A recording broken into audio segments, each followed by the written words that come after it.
Hello everybody and welcome to the third assignment.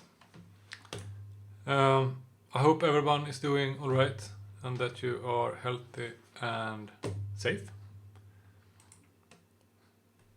The third assignment is about regular expressions. We use it when we want to search in large amounts of text. The files we are going to use in the labs are perhaps not massive walls of text, but we still get to practice the expressions. This long here example, I don't know what that's supposed to be. It's a substitution, any character followed by a group with small letters and a colon followed by a slash. Perhaps it's a URL or something.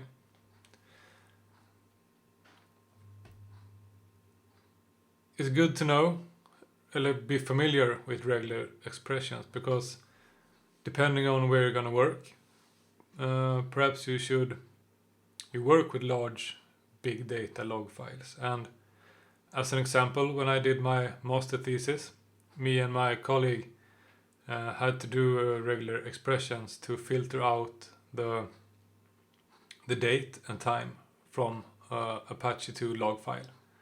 And that log file was several gigabytes, so there were millions of rows. And regular expressions works row by row. And I did a regular expression I thought was good, and it got the job done. It took about 25 minutes to parse the whole log file. And then my colleague changed it just a little bit, the expression, and then it took about 20 seconds. So it's good to know, depending on where you work. And even if you're not working with regular expressions, it's still a cool feature to know.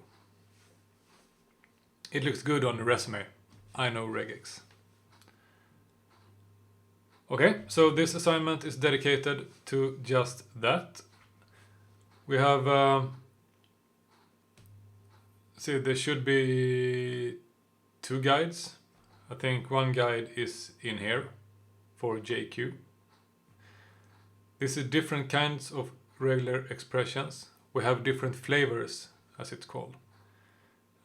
PHP has one, JavaScript has one, Python has one, Perl has one, Bash has one, etc.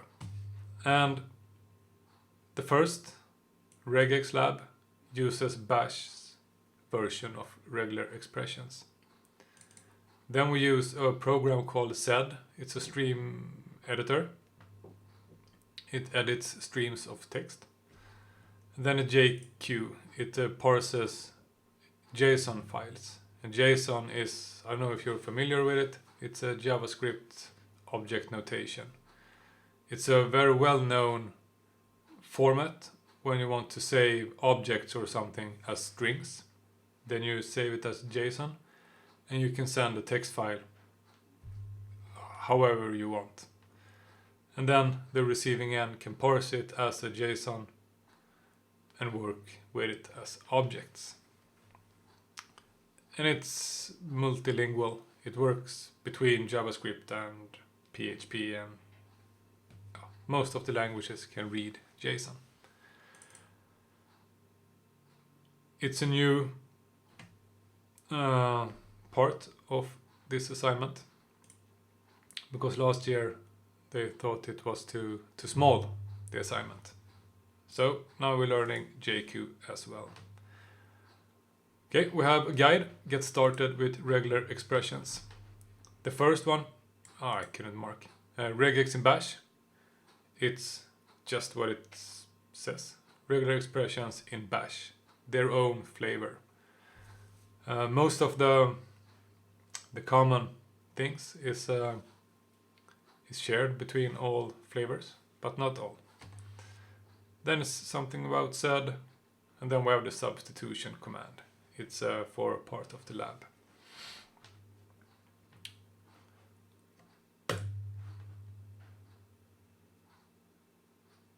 Yeah, there are some videos. I think it's 3 videos in the playlist. Watch them. Then we have a website called regex 101. And this website is, we can't use bash flavor here. We have PHP, we have JavaScript, Python, and Golang. None of them are 100% one-to-one mapping with bash. So just if you try your code here, I suggest you do, because you get explanations on all the parts and what happens. Let's say if we put in some text here.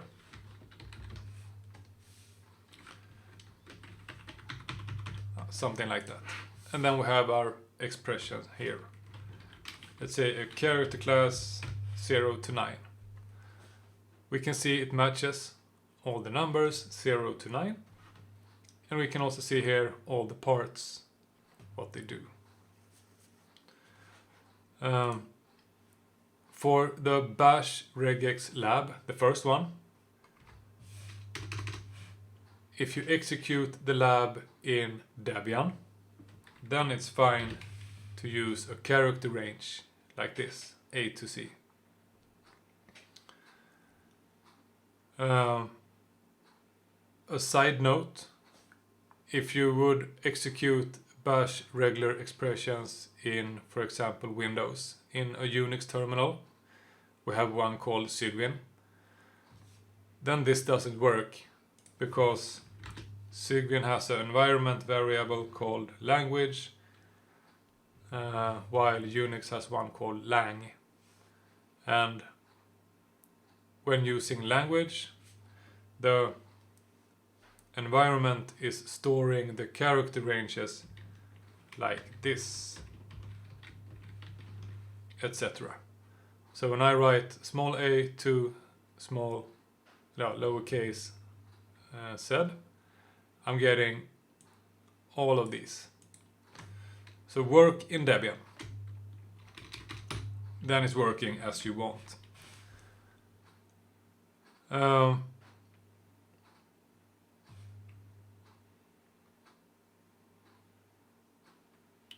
Yeah, you have different parts in the videos. It's 3 labs. You have them here. If you look at JQ, you have a guide here. Install JQ and general tips on how to work with it. And how you are going to do when you answer labs. The lab. Yeah. Okay. Just 3 labs. You have some videos. I'm going to continue this video with, we're going to look at the Unix system. Alongside all this fun stuff, we're going to look at some more fun stuff. And by the Unix system, I mean the file system. And by the file system, I mean the root of the whole system. If we look here, we have a tilde sign. Tilde is the same as, I don't know, perhaps we could, yeah. Tilde sign is the same as the current user's home folder. We also have that in $home. And I think I mentioned this before, but you see $home is capital letters and it's a variable. We use the value with $, just like in bash programming. We type env, we have environment variables. And here you have home somewhere. Perhaps, yeah, there is. These are working in the current session of the shell, the bash. So if I close this one, open a new one, perhaps I don't have the same, depend on how I have worked in the shell. Most of the time you don't have to use these, but it's always good to to be aware of the surroundings.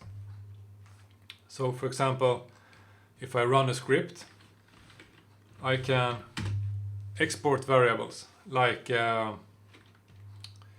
I want to use my favorite, let's say, a good example.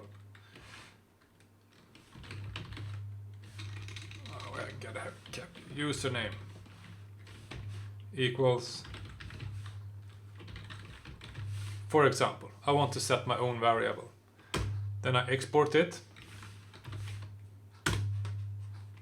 and I look at env, and then I have here somewhere, I'm gonna have username. There we go. I can also grep it, and I pipe the output, and I grep for perhaps user. Then I get here, oh, username, Kenneth Leonard. I can then use it in my bash scripts. I can do an export inside my scripts if I want. Then it is only an environment variable whilst the script is running. Now, username is a variable when the bash shell is open. If I restart it, it disappears.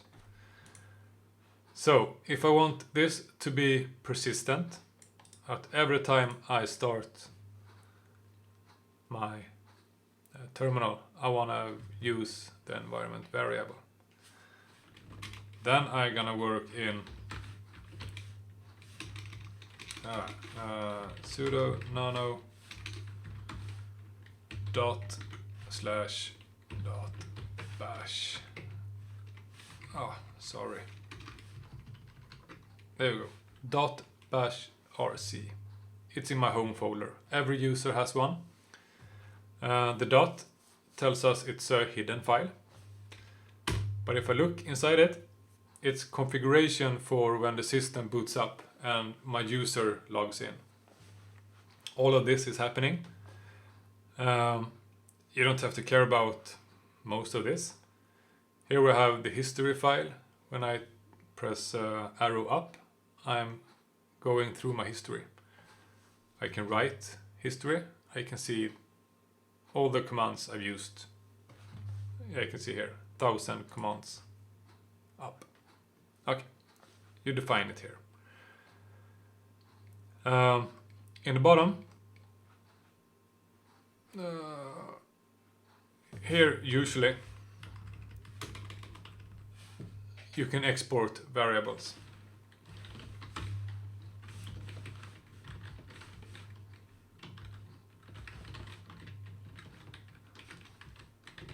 Like that. If I save it here, I'm gonna be able to use the variable username each time I log in.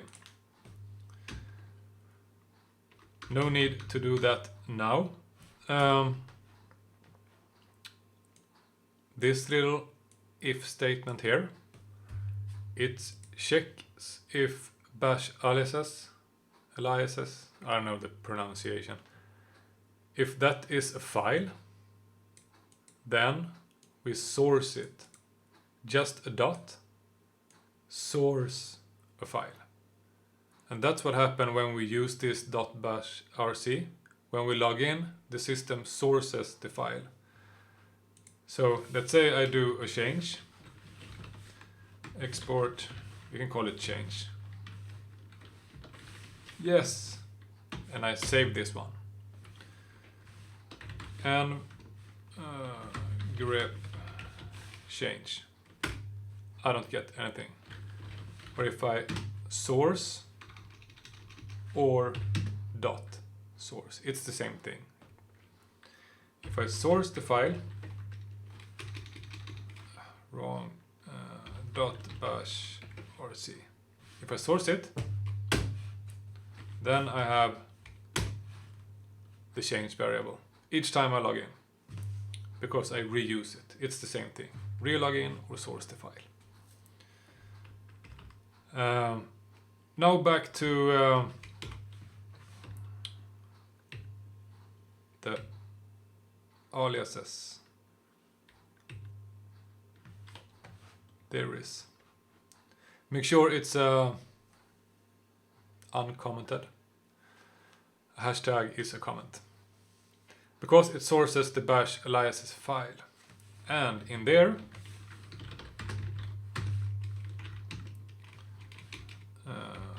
bash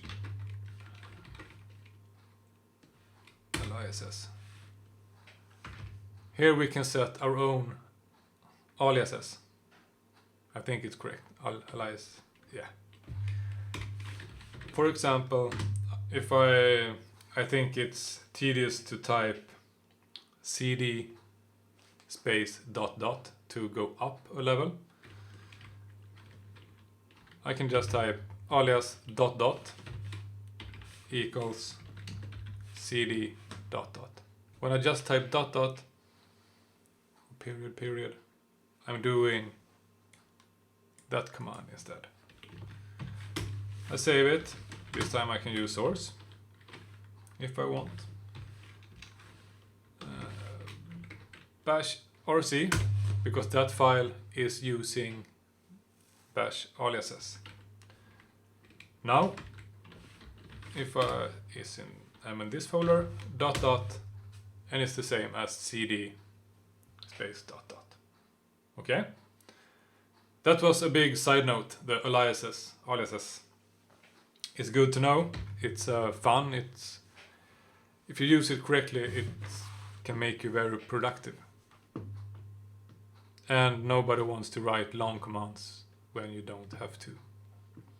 So, back to what I really was gonna talk about, and that's the root.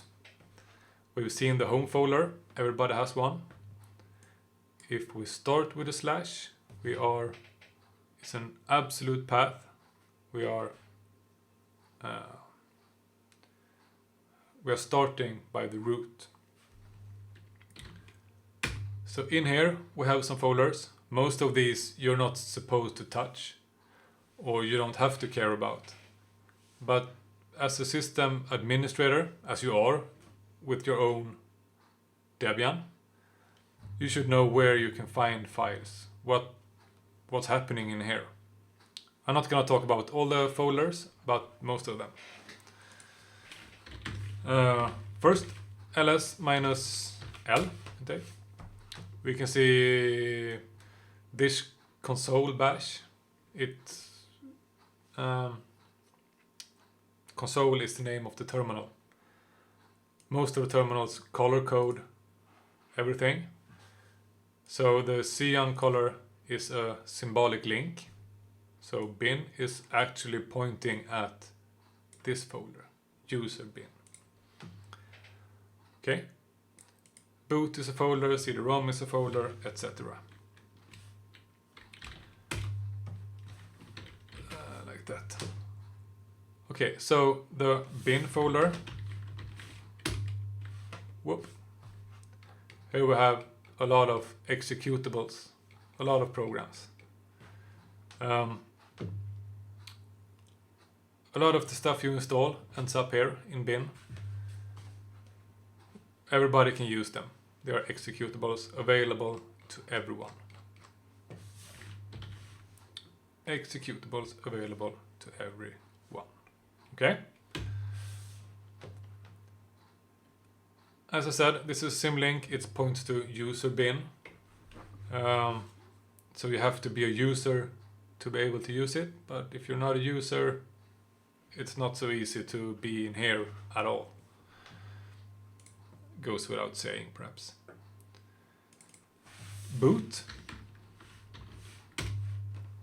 Here we have some kernel stuff. We have a compressed kernel. Here. Really nothing to care about. We have the init RAM disk.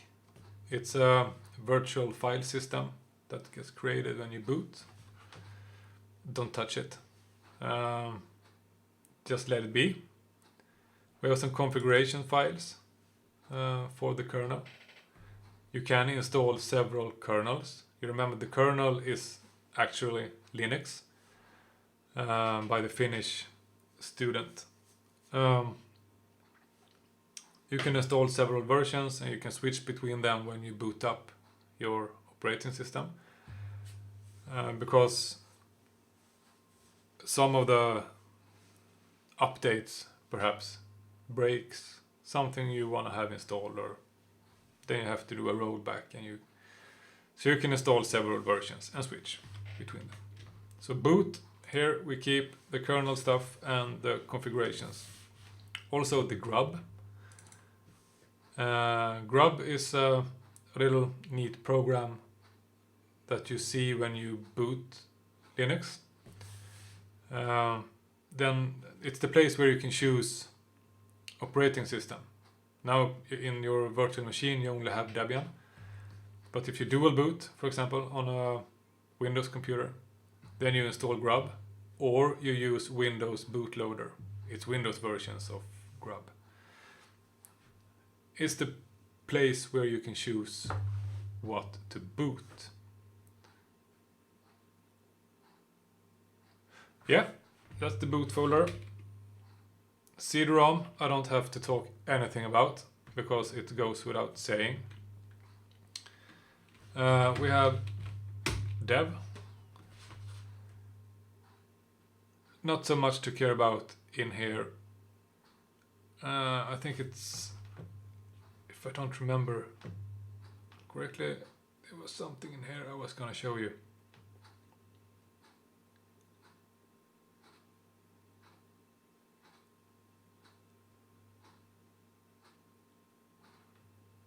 I don't remember what it was. Okay, it's you don't have to be in here and rumble. We have etc or etc, whatever you want to call it. Plop. Here we have configuration files for everything. You already, some of you have been working in this folder, Apache 2. There you have the configuration files for the web server for the first assignment. Yeah, it's configuration files. You find them here for a lot.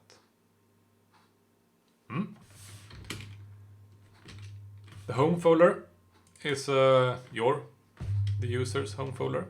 There you have been a lot as well. We have some symlinks on lib files. Those goes to directories with library files for various programs. We have 32-bit, 64-bit, and then they get created depending on what's needed. And what's not needed is for you to mixture with those. We have lost and found, and while I'm talking about don't mixture, never touch anything in there.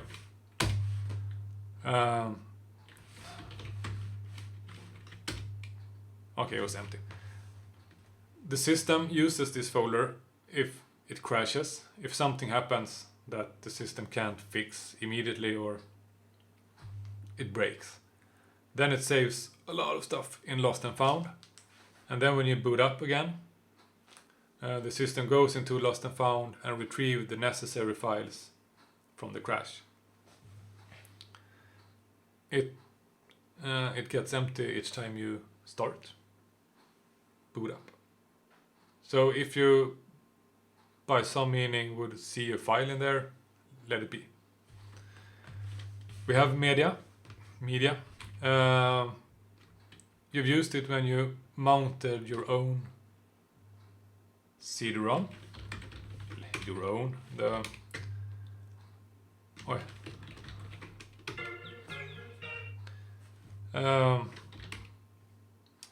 The guest editions get mounted here, if I'm not miscorrectly. Yeah, when you mount media, CD-ROMs, USB, you can find them here. Media, we have also mount. If you mount a file system, external hard drive or something, you you mount them in MNT. And there are also a command mount where you can name the specific mount and the command mount works with the MNT folder. Opt. Do you have anything in opt? Yeah, something. We have some Docker stuff, Google and Zool. If you create your own scripts, opt is a good place to store them. It's a free-for-all folder. Not much to say about it. Proc, it's a short for processes. Everything in Unix is a file, and all files points in different directions and at something, even hardware. So we have files pointing directly to the hard drive, and everything that starts is a process, and all processes have a process ID or a PID, PID. And here you can find all active PIDs, all active process IDs. And if we look at the first one, it's the what's it called? initd. It's the initiation of the system boot. You can do cat. I want to look inside the folder one. What do we have? We have I have to do proc one. There we go. I have a file called limits inside the process one with settings on the boundaries and limits of the systemd or initd, I don't remember. So here we can see the restrictions on that specific process. I can run top.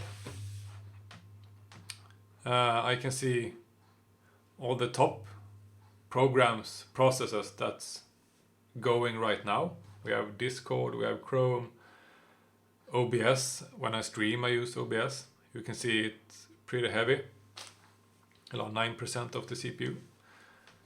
And here we can see OBS process ID. I can kill it, the program, by using its ID if I want.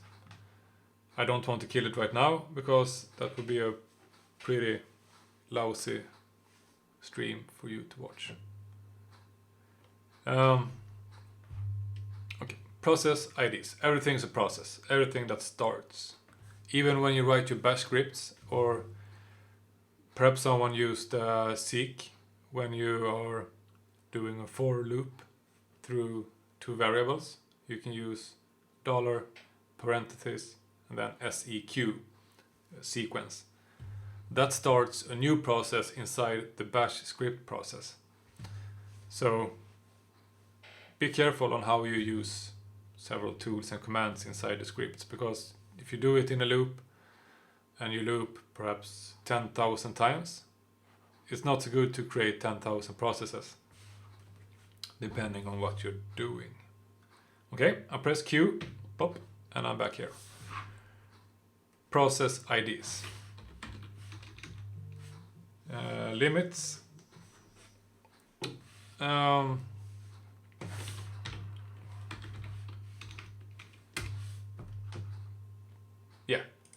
We have root folder. That's the home folder of the root user. You should not mixture with that. I don't know if you even can.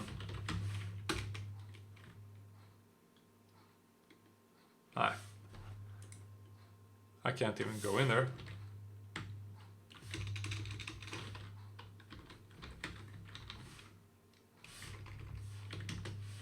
Come on.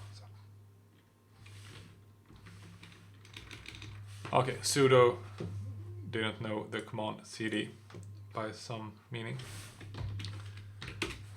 It's the root zone folder.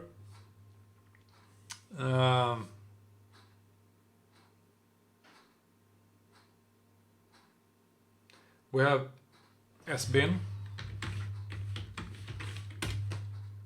It points at user sbin, and the user folder, usr, is a mini root, a mini slash.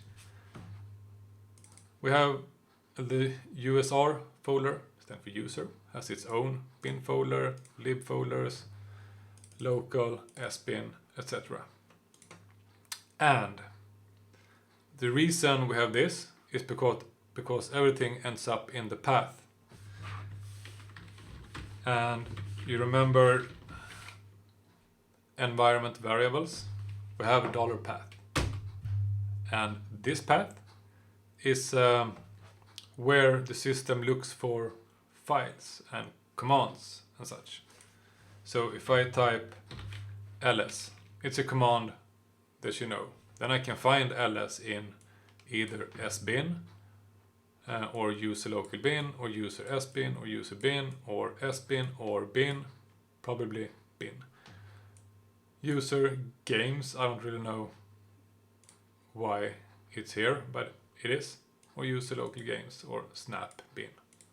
Snap is another package manager for Ubuntu, which is another Linux derivative. Okay, so the system searches these. If I as a user type ls, it starts here. Can the user be in here? Yes, he can. Does the command ls exist in here? Yes or no? If it exists, it doesn't continue, because we can have ls in different folders. I can create my own ls script and I can put it in user games, but that's never gonna get executed unless I move user games before bin. Okay, it starts from the beginning. So if I want to add a folder, perhaps opt, if I have my own scripts and I want the system to recognize them just by me typing the script name or command, then I work in the folder,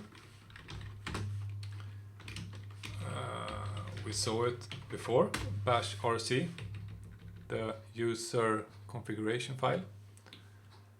And here I can add it to the environment variable path.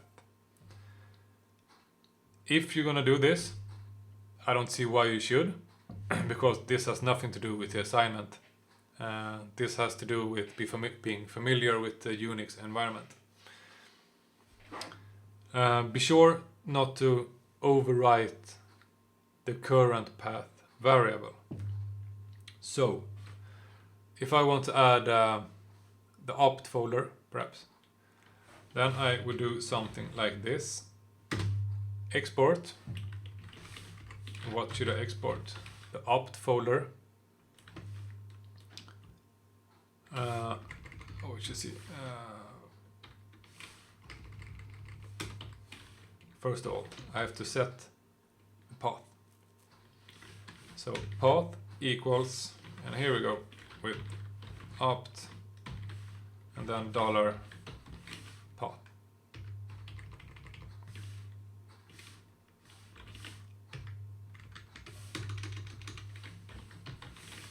Like that.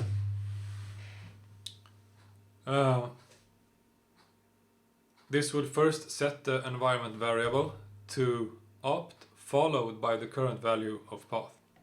And then I export it so it's an environment variable. And then it's gonna start looking in opt, and then the rest of the files.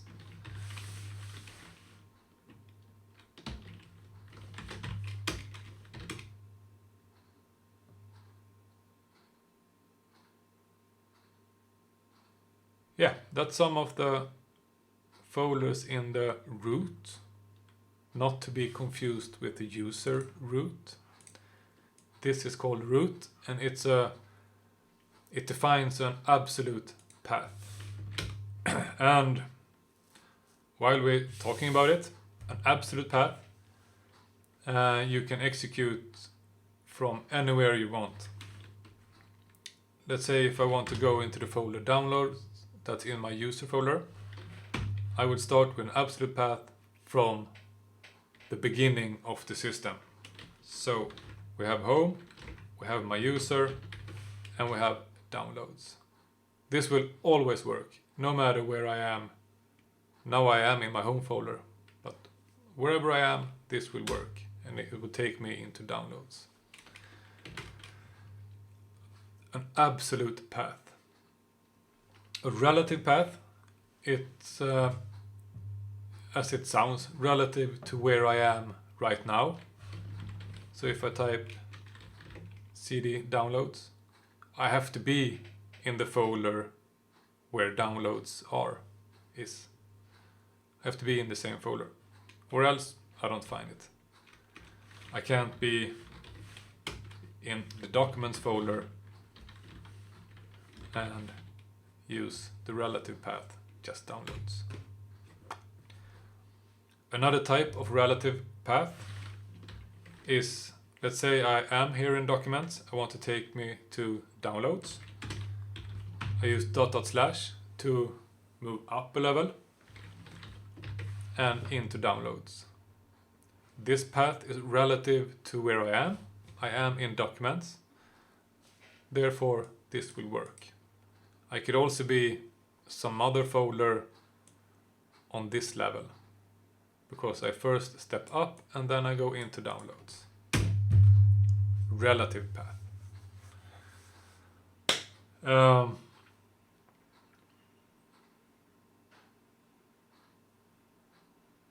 Yeah.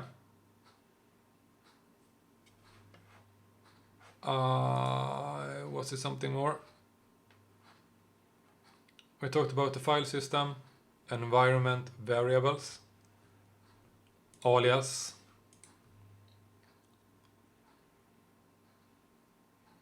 regular expressions. You have 3 other videos in the playlist.